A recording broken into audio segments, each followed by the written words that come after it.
इस साथ बुलेटिन की शुरुआत बड़ी खबर के साथ करेंगे। दरभंगा से बड़ी खबर आ रही है। मुहर्रम जुलूस के दौरान बवाल मचा है। मुहर्रम जुलूस में एएसआई को चाकू मारा गया। लेहरिया सराय थाना में तैनात अमित कुमार को चाकू मारा गया। आरोपी मोहम्मद रब्बानी को पुलिस ने गिरफ्तार कर लिया। आरोपी को छुड़ाने को लेकर सड़क जाम कर बवाल हुआ।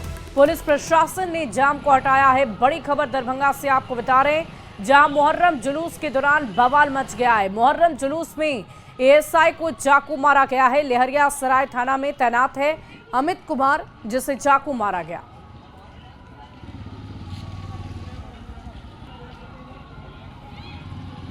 तो बड़ी खबर आपको दरभंगा से बता रहे हैं, जहां मुहर्रम जुलूस के दौरान चाकूबाजी की घटना सामने आई है और इस जुलूस के दौरान ही बवाल मचा है, जिसकी तस्वीरें भी हमने आपको दिखाई। मुहर्रम जुलूस में एएसआई को चाकू मारा है। बड़ी खबर दरभंगा से सामने आई। पुलिस प्रशासन ने फिलहाल एक्शन लेते हुए जाम को हटवाया। बता दें आपको कि आरोपी को गिरफ्तार करने के लिए लोगों ने सड़क पर बवाल काटा है। रब्बानी मोहम्मद को पुलिस ने गिरफ्तार भी किया है, जो आरोपी बताया जा रहा है। और देखिए, मुहर्रम पर बिहार के कई जिलों में पथराव और बवाल हुआ है। कटिहार में उपद्रवियों ने मंदिर पर पथराव किया तो समस्तीपुर में पूजा सामग्री की दुकान में तोड़फोड़ की गई है। गोपालगंज में भी ताजिया जुलूस के दौरान दो पक्ष आपस में ही भिड़ गए। बड़ा सवाल है कि मुहर्रम पर गुंडागर्दी आखिर क्यों हो रही है? कौन माहौल को बिगाड़ रहा है?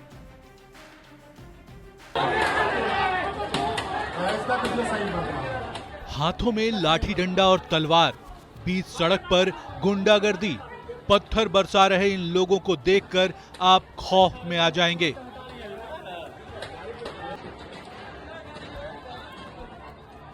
दहशत की ये तस्वीरें हैं कटिहार की, जहां ताजिया जुलूस के दौरान विशेष समुदाय के लोगों ने मंदिर पर पत्थर बरसाए। उपद्रवियों ने कई गाड़ियों को भी नुकसान पहुंचाया। जुलूस के दौरान शरारती तत्वों ने घरों पर भी पत्थर बरसाए। घटना नगर थाना क्षेत्र के नया टोला महावीर मंदिर चौक की है। बिहार में मुहर्रम को लेकर एक बार फिर तनाव का माहौल है। स्थानीय लोग आक्रोशित। जरा बात कर लेते हैं, क्या हुआ है? ये अभी जो है मुहर्रम का जो जुलूस निकला हुआ था, तो उसके कारण जो है कुछ असामाजिक तत्व जो है मुहर्रम का जुलूस देखने वाले लोगों पर पत्थरबाजी और लाठी डंडा से हमला करते हैं, जिसके बाद जो है माहौल तनावपूर्ण स्थिति में हो गया है। ताजिया जुलूस के दौरान बवाल और विध्वंस की ये तस्वीरें हैरान करने वाली हैं। मंदिर पर पत्थरबाजी के बाद मौके पर डीएम-एसपी समेत भारी संख्या में पुलिस बल पहुंच गई। मंदिर परिसर को पुलिस छावनी में तब्दील कर दिया गया है। घरों और मंदिर पर पत्थरबाजी के बाद लोग आक्रोशित हैं। जिलाधिकारी, एसपी और स्थानीय विधायक और तमाम प्रतिनिधि बैठक कर रहे हैं। लेकिन जो एक बार फिर आपको दिखा रहा है, ये नया टोला का प्रसिद्ध महावीर मंदिर है और चर्चा स्थानीय लेवल पर यह भी है कि मंदिर पर भी पथराव हुआ है, इसीलिए लोग आक्रोशित है। मुहर्रम के दौरान समस्तीपुर में भी गुंडागर्दी की कुछ ऐसी ही तस्वीरें सामने आई हैं। उपद्रवियों ने नगर थाना क्षेत्र के मारवाड़ी बाजार में पूजा सामग्री की दुकान को निशाना बनाया। दुकान में रखे पूजा सामग्री को सड़क पर फेंक दिया। खौफ और दहशत की ये तस्वीरें आप देख सकते हैं। लाठी और डंडे से लैस उपद्रवी किस तरह दुकान पर हमला कर रहे हैं। उपद्रवियों ने दुकान में मौजूद लोगों के साथ मारपीट की। हमले के बाद बड़ी संख्या में पुलिस घटनास्थल पर पहुंची और मामले को शांत कराया। समस्तीपुर के मारवाड़ी बाजार में मुहर्रम जुलूस के दौरान कुछ असामाजिक प्रवृत्ति के युवकों के द्वारा पूजा घर, जो यहाँ पोदार पूजा घर है, उसमें तोड़फोड़ की गई है और उसके बिखरे सामान इस बात की तस्दीक कर रही है कि यहाँ पर कितना बड़ा हंगामा हुआ होगा। घटना यहाँ पर वही है, जबरदस्ती आया, शटर उठा के घुस गया 5 गो 7 गो और डेगाना स्टार्ट कर दिया, शीशा तीसा फोड़ दिया, बोरा में होमा था अंदर रखल, वो भी निकाल के बाहर छिटना स्टार्ट कर दिया। इन लोगों का कुछ व्यक्तिगत मामला है। 1-2 लड़के असामाजिक थे, उन लोगों को ऑलरेडी चिन्हित किया गया है, वीडियोग्राफी हुई है। इसमें जो भी लीगल एक्शन होता है हम त्वरित रूप से कार्रवाई कर देंगे। कटिहार और समस्तीपुर में गुंडागर्दी की ये तस्वीरें खौफ पैदा करने वाली हैं। बड़ा सवाल है कि मुहर्रम में कौन माहौल बिगाड़ रहा है? मुहर्रम पर गुंडागर्दी क्यों हो रही है? न्यूज 18 के लिए कटिहार से सुब्रत गुहा और समस्तीपुर से मुकेश कुमार की रिपोर्ट। और देखिए, कटिहार में मंदिर पथराव की एक तस्वीर हम आपको दिखाते हैं। किस तरह से उपद्रवियों ने मंदिर को घेर लिया और पथराव करते नजर आए। उपद्रवियों ने यहां कई गाड़ियों को भी निशाना बनाया है। ये तस्वीरें खौफ और दहशत पैदा करने वाली है। तस्वीरें हम आपको दिखा रहे हैं, उपद्रवियों के उपद्रव मचाने की ये तस्वीरें हैं, जिसे देखकर आप अंदाजा लगा सकते हैं कि स्थानीय लोगों में किस कदर दहशत हुआ होगा। लोग डर गए, सहम गए, लेकिन सड़क पर ये बवाल मचता रहा, उपद्रव मचता रहा। तस्वीरें आप देखिए कैसे उपद्रवियों ने मंदिर को पहले घेरा और पथराव लगातार करते रहे। उपद्रवियों ने यहां तक कि कई गाड़ियों को भी निशाना बनाया, उन पर भी पत्थर बरसाए। ये तस्वीरें खौफजदा करने वाली है, दहशत पैदा करने वाली है। तस्वीरें हम आपको दिखा रहे हैं कटिहार से, जहां गाड़ियों तक को नुकसान पहुंचाया गया है। दरअसल मुहर्रम का जुलूस निकाला जा रहा था और इसी दौरान ये गुंडागर्दी देखने को मिली। सवाल ये है कि आखिर इस तरह से गुंडागर्दी कौन करता है, कौन माहौल को बिगाड़ना चाहता है और बार बार इस तरह मंदिर पर हमले क्यों होते हैं। तस्वीरें हम आपको कटिहार से इस वक्त दिखा रहे हैं, जिसमें आप उपद्रवियों को सड़क पर दौड़ते, पत्थर बरसाते देख पा रहे होंगे। ये उपद्रवी कौन है, क्या चाहते हैं, क्यों माहौल को बिगाड़ते हैं, स्थानीय लोगों को क्यों परेशान करते हैं, ये एक बड़ा सवाल है। बहरहाल पुलिस की तरफ से पूरी सुरक्षा व्यवस्था होने के बावजूद इस तरह की तस्वीरें जब सामने आती है तो जाहिर है सवाल खड़े होंगे।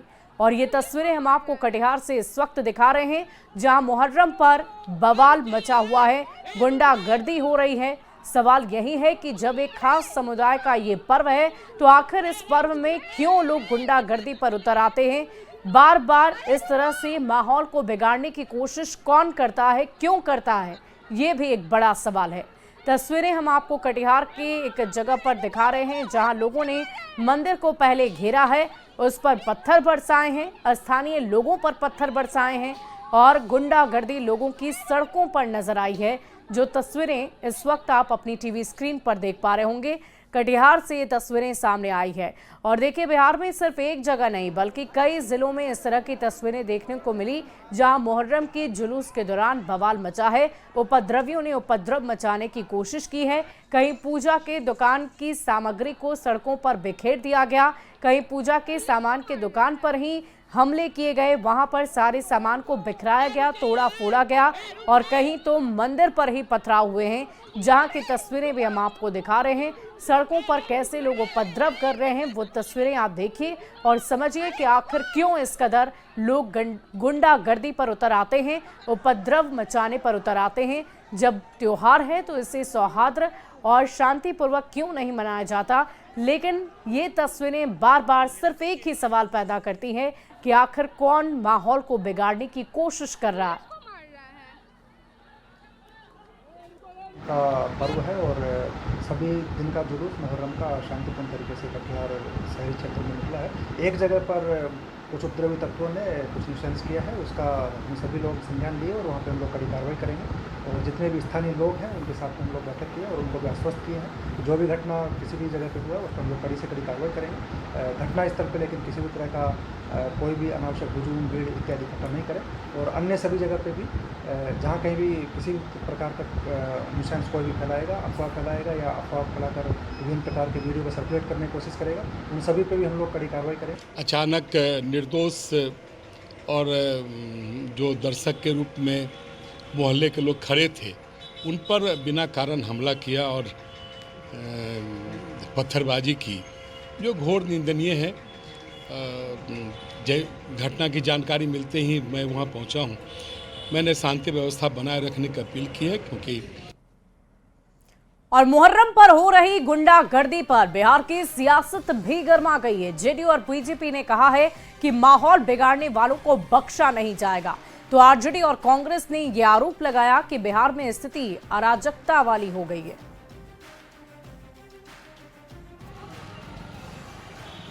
जुलूस में कुछ लोग हुड़दंग मचाने वाले भी रहते हैं। ऐसे लोगों से सावधान रहना चाहिए। अगर दूसरे धर्म के लोगों को आप उकसाइएगा तोड़फोड़ करिएगा, कानून का उल्लंघन करिएगा तो कानून के तहत कार्रवाई होगी। और मिलकर मनाते हैं, लेकिन कुछ लोग इस मामले में राजनीति करना चाहते हैं और राजनीति करने के लिए कहीं ना कहीं मामले को उस दिशा में ले जाना चाहते हैं जिससे कि सामाजिक सद्भाव और भाईचारे का माहौल कमजोर हो। मुहर्रम के दौरान कटिहार में मंदिर पर पथराव और समस्तीपुर में तोड़फोड़ की घटना दुखद ही नहीं, निंदनीय है। दरअसल महागठबंधन में शामिल घटक दलों के लोग राज्य में अशांति पैदा करना चाहते हैं ताकि राज्य सरकार को बदनाम किया जा सके। देखिए, बिहार में अंधेर नगरी चौपट राजा की स्थिति है। पूरा सिस्टम चौपट हो चुका है। सरकार इस राज्य को अराजकता में धकेल चुकी है। इसलिए अब आम लोगों से ये उम्मीदें हैं, बिहार आपका है, इस बिहार को बचाना आपकी जिम्मेदारी है। प्रेम और सौहार्द के साथ रहिए, वरना ये सरकार शहर शहर दंगे करवा देगी। इस बीच भागलपुर से एक बड़ी खबर का रुख कर लेते हैं। उस्तू गांव में अखाड़ा जुलूस के दौरान झड़प हुई है। दो पक्षों में गोली चली है, लाठी डंडे से जमकर मारपीट की गई। घर के आगे से अखाड़ा जाने पर विवाद हुआ। दूसरे पक्ष ने अखाड़े को रोका। दो पक्ष आपस में भिड़ गए। एक पक्ष ने गोली चलाई। बड़ी खबर आपको बता रहे हैं, घटना में कई लोग जख्मी बताए जा रहे हैं। भागलपुर से बड़ी खबर आपको बता रहे हैं, उस्तू गांव में अखाड़ा जुलूस के दौरान झड़प की खबर है। दो पक्षों में गोली चली है, लाठी डंडे से जमकर मारपीट हुई है। घर के आगे से अखाड़ा जाने पर लोगों ने विवाद किया और दूसरे पक्ष ने अखाड़े को रोका है। दो पक्ष आपस में इसी बात को लेकर भिड़ गए। एक पक्ष ने पहले गोली चलाई और घटना में कई लोगों के जख्मी होने की खबर है।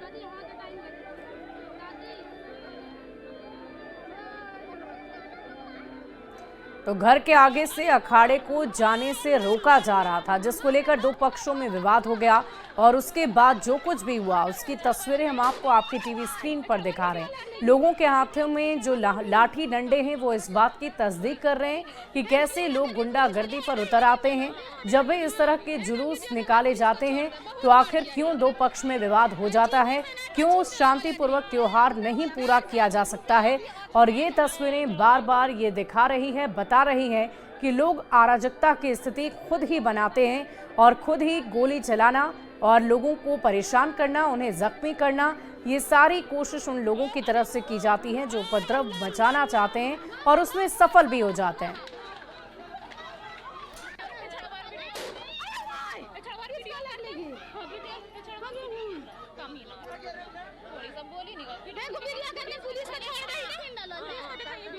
रुक करते हैं अगली खबर की ओर। पटना में सनातन महाकुंभ के मंच से बाबा बागेश्वर ने एक बार फिर हिंदू राष्ट्र बनाने की अपील की है। हिंदू राष्ट्र के हुंकार भरते हुए पंडित धीरेन्द्र कृष्ण शास्त्री ने कहा कि अगर भारत को हिंदू राष्ट्र बनाने की शुरुआत होगी तो बिहार पहला राज्य बनेगा। और क्या कुछ कहा बाबा बागेश्वर ने, इस रिपोर्ट में देखिए। यदि भारत हिंदू राष्ट्र होगा तो पहला राज्य बिहार होगा। अपना सब लोग ध्यान रखना।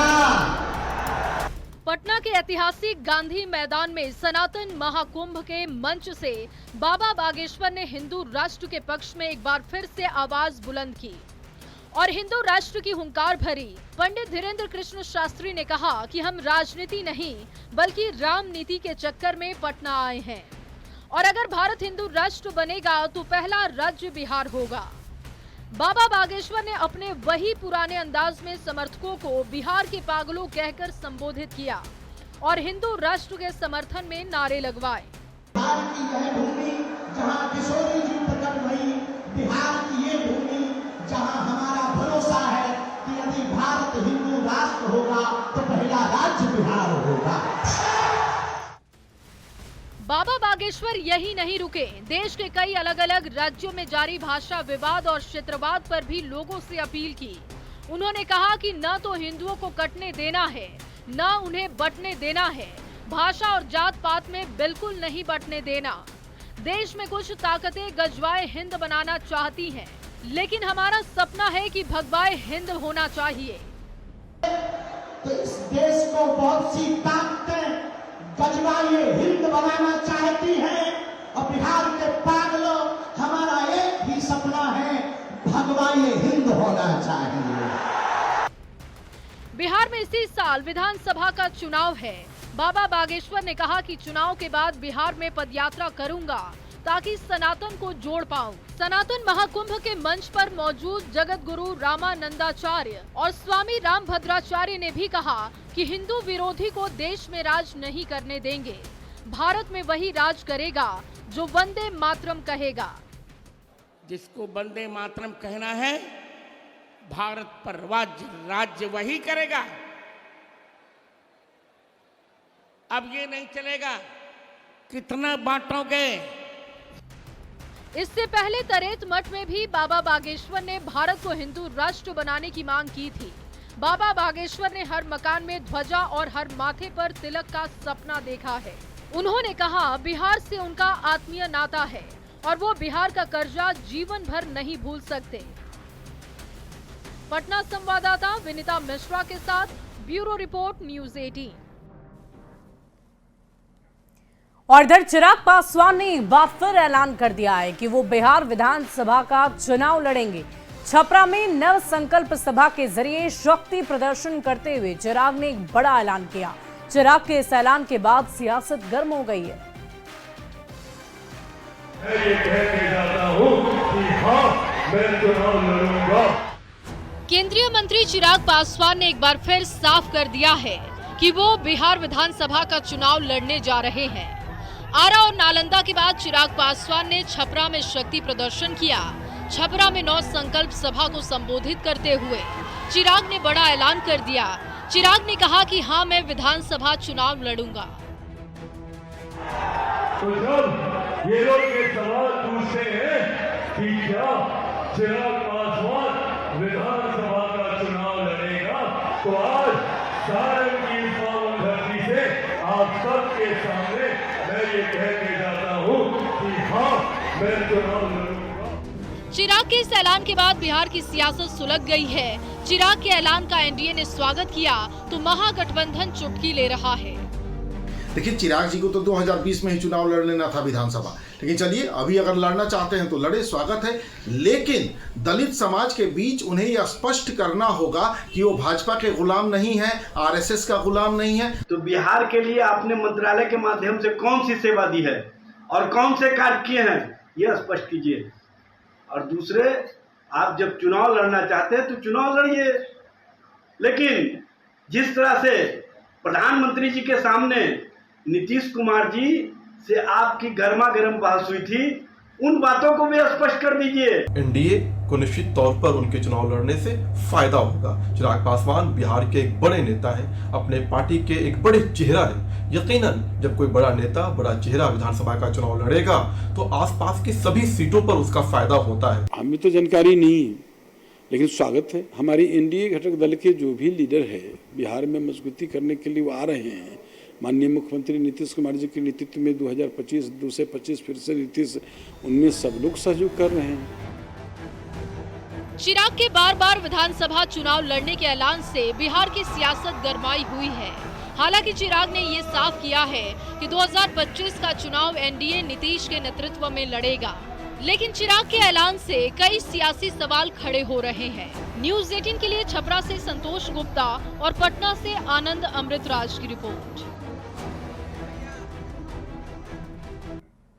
और इधर जन स्वराज के संयोजक प्रशांत किशोर ने बीजेपी प्रदेश अध्यक्ष दिलीप जायसवाल पर गंभीर आरोप लगाए। पीके के आरोप से बिहार में सियासी तूफान खड़ा हो गया है।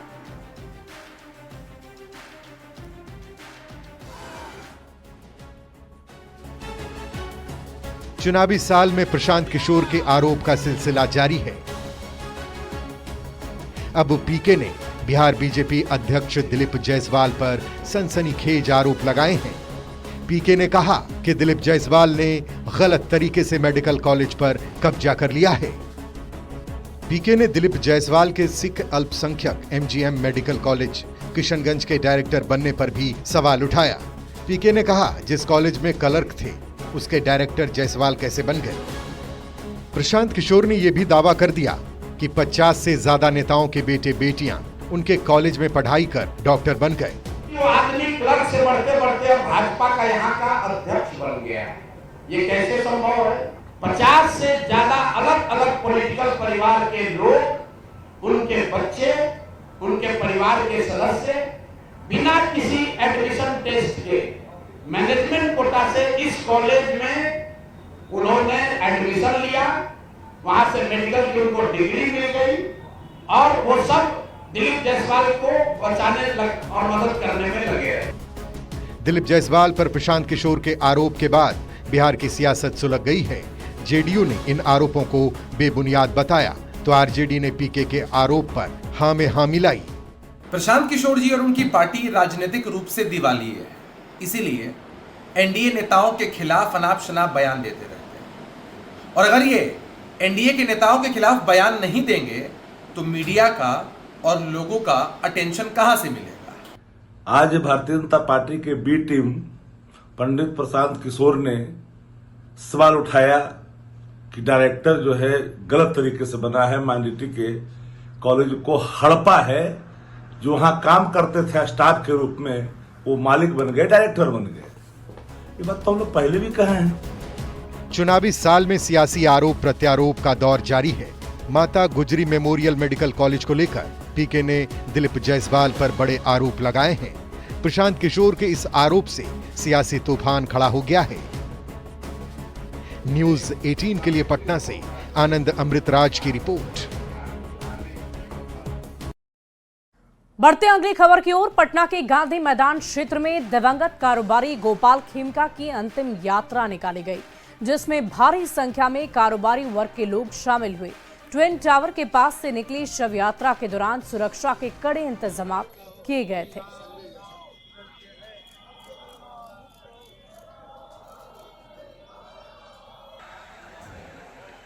देनी पड़े, जो करना पड़े, ये आपराधिक राज खत्म करना पड़ेगा, नहीं तो व्यापारी बिहार छोड़ के फिर दूसरे स्टेट में जाकर के और वहां पर बसने को मजबूर होगा। टारगेट किया जा रहा है लेकिन व्यापारी टारगेट होंगे नहीं, ये भ्रम में है, प्रशासन भ्रम में है, कोई व्यापारी टारगेट नहीं होने जा रहा है। इस घटना का उद्भेदन होना चाहिए और जल्द से जल्द हत्यारों को पकड़ के फांसी की सजा मिलनी चाहिए। खबर छपरा के एकमा से, जहां बेखौफ अपराधियों का आतंक एक बार फिर सामने आया है। शिवांगी ट्रेडर्स नाम की हार्डवेयर दुकान पर बाइक सवार दो अज्ञात बदमाशों ने ताबड़तोड़ फायरिंग की है। दुकानदार शेखर सिंह इस हमले में बाल बच गए। घटना के तुरंत बाद एकमा थानाध्यक्ष उदय कुमार और एसडीपीओ राजकुमार मौके पर पहुंचे और जांच शुरू की गई। आपको बता दें कि करीब 6 महीने पहले भी इस दुकान पर फायरिंग हुई थी और तब संचालक शेखर के भाई निशाना बने थे। है कि वहाँ पर हम गिट्टी लाद रहे थे, वहीं का वो फायर किया तो नहीं लगा, तो बुलेट वहीं पर गिर गया। दूसरा का फायर करने का कोशिश किया तो वो नहीं चला, बाइक स्टार्ट था तो सीधा चला गया। तो शेखर साहब बोले कि धर तो हम गिट्टी ला रहे थे, वहाँ से छोड़कर हम धर गए, 4-5 हम धर गए थे। वहाँ से नहर वो धर लिया, तो पीछा हम लोग किए हैं तो नहर में हमने फेंक दिया था, तो आगे तक ले गए तो उसके बाद हमको वो नहीं दिखाई दिया। और इस बीच मतदाता सूची से जुड़ी एक बड़ी खबर का रुख कर लेते हैं। पूर्ण निरीक्षण पर चुनाव आयोग का बड़ा बयान आया है। बिहार एसआईआर का प्रारंभिक चरण पूरा, फॉर्म की छपाई और वितरण लगभग पूरा। एसआईआर प्रोसेस में कोई बदलाव नहीं होगा। 1.69 करोड़ नामांकन फॉर्म एकत्रित होंगे। 7.25% फॉर्म ECINET पर अपलोड किए गए। जमीनी स्तर पर चल रहा एसआईआर का काम, विज्ञापन से पैदा हुए भ्रम पर चुनाव आयोग का बड़ा बयान सामने आया है। और इस पूरी खबर की अधिक जानकारी के साथ न्यूज 18 संवाददाता दिल्ली से हमारे साथ नीरज कुमार फोन लाइन पर हैं। नीरज, क्या कुछ जानकारी है? चुनाव आयोग की तरफ से क्या बड़ी खबर दी जा रही है? देखिए, चुनाव आयोग की तरफ से आधिकारिक बयान आया है कि कुछ र्यूमर्स फैलाए जा रहे हैं कि चुनाव आयोग ने अपने दिशा निर्देशों में कुछ बदलाव किया है। तो चुनाव आयोग ने साफ किया कि कोई दिशा निर्देश में बदलाव नहीं हुआ है और कुछ विज्ञापन का भी जिक्र किया जा रहा है। अखबारों में जो विज्ञापन दिए गए हैं उस पर अभी चुनाव आयोग के वरिष्ठ अधिकारियों से हमारी बातचीत हुई। उनका कहना है कि विज्ञापन जो दिया गया है वो चुनाव आयोग के दिशा निर्देशों के अनुरूप ही है और जो दावा कई जगह किया जा रहा है कि चुनाव आयोग ने अपने दिशा निर्देशों में बदलाव किया, कुछ कदम पीछे हटा है चुनाव आयोग, तो ऐसी कोई बात नहीं है। दिशा निर्देश जो थे वो अपनी जगह है और चुनाव आयोग ने आज कुछ आंकड़े जारी किए हैं कि 20% से अधिक मतदाताओं के फॉर्म जो है इन्यूमरेशन फॉर्म वो कलेक्ट किए जा चुके हैं और कुछ जानकारियां चुनाव आयोग की तरफ से दी गई हैं और चुनाव आयोग की तरफ से अनुरोध किया गया कि 19 दिन अभी बाकी हैं, जिन लोगों ने नहीं भरा है वो दें जल्दी और इस प्रक्रिया को पूरा करें। जी बहुत बहुत शुक्रिया नीरज हमारे साथ जुड़ने के लिए। तमाम जानकारी के लिए चुनाव आयोग का ये बड़ा बयान। जमीनी स्तर पर SIR का काम लगातार चल रहा है।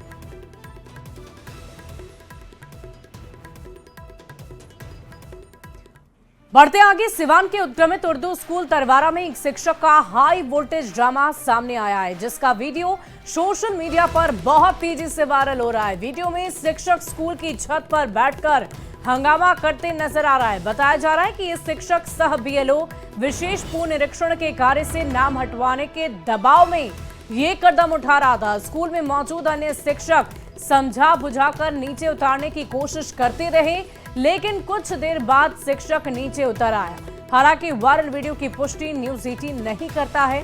तस्वीरें हम आपको दिखा रहे हैं। सीवान से ये बड़ी खबर बता रहे हैं। हाई वोल्टेज ड्रामे से अफरा तफरी का माहौल हो गया। अन्य टीचर्स ने शिक्षक को नीचे उतारने की कोशिश की, लेकिन शिक्षक अपनी मर्जी से बाद में खुद ही नीचे उतर आए। बढ़ते आगे, दानापुर पुलिस ने मानव तस्करी के बड़े नेटवर्क का खुलासा कर दिया है। मुख्य आरोपी बिंदा कुंवर उर्फ मीरा को भोजपुर जिले के आरा से गिरफ्तार कर लिया गया है। गिरफ्तार आरोपी बिहार से बच्चियों को बहला फुसलाकर राजस्थान और हरियाणा में बेचने के संगठित गिरोह की सरगना थी। 19 जून को दानापुर से 25 बच्चियों की गुमशुदगी की केस दर्ज होने के बाद SIT टीम का गठन किया गया और तब जाकर इस मामले में अब तक 5 आरोपी जेल भेजे जा चुके हैं। पूछताछ में बिंदा ने कई तस्करी की घटनाएं कबूली है। मामले में पुलिस आगे की कार्रवाई कर रही है। साथ ही अन्य मानव तस्करों की तलाश भी लगातार जारी है। सब लोगों को विदित है कि इसमें पूर्व में हम लोगों ने 5 अभियुक्तों को इसमें जेल भेजा है। इसी में जो इसकी मुख्य जो स्मगलर है, जो महिला जिस पर सबसे ज़्यादा आरोप लगे थे, और पुलिस के अनुसंधान में भी यही पाया है कि इसने जो इस केस की पीड़िता बच्ची के साथ साथ अन्य 2 बच्चियों को भी बेचा है। उसकी गिरफ्तारी कल आरा से की गई है।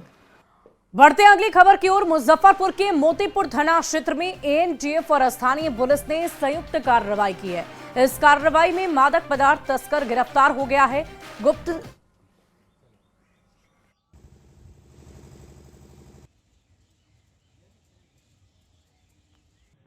एक व्यक्ति बोलेरो के साथ में गिरफ्तारी हुई तथा 2 kg मॉर्फिन भी प्राप्त हुआ है, जिसमें मजिस्ट्रेट भी बुलाया गया था। सभी प्रोटोकॉल का पालन करते हुए FIR दर्ज की गई और उन्हें जेल भेजा जा रहा है। अगली खबर आपको छपरा से बताएंगे, जहां बनियापुर में पका हुआ कटहल खाने से एक ही परिवार के 2 बच्चियों की मौत हो गई है। मृतक बच्ची दोनों सगी बहन थी और परिवार वालों ने बताया कि अचेत अवस्था में दोनों को सदर अस्पताल लेकर गए थे, जहां डॉक्टरों ने उसे मृत घोषित कर दिया। कब खैले रहे लो? 5 बजे। तब का कैसन पेट दर्द करत रहे, सुई पड़ल। एक एगो सुई 3 दुनू जनी के पड़ल। और छपरा लेके गए लो? ना यही जना पड़ल। एजा पड़ल? एजन से ईसुआपुर ले गए। ईसुआपुर से छपरा। और अपना बिहार के इस बुलेटिन में अभी के लिए बस इतना ही। आगे देखिए जोहार झारखंड सहयोगी जया मिश्रा के साथ। धन्यवाद शुभी। और चलिए शुरू करते हैं हेडलाइंस के साथ।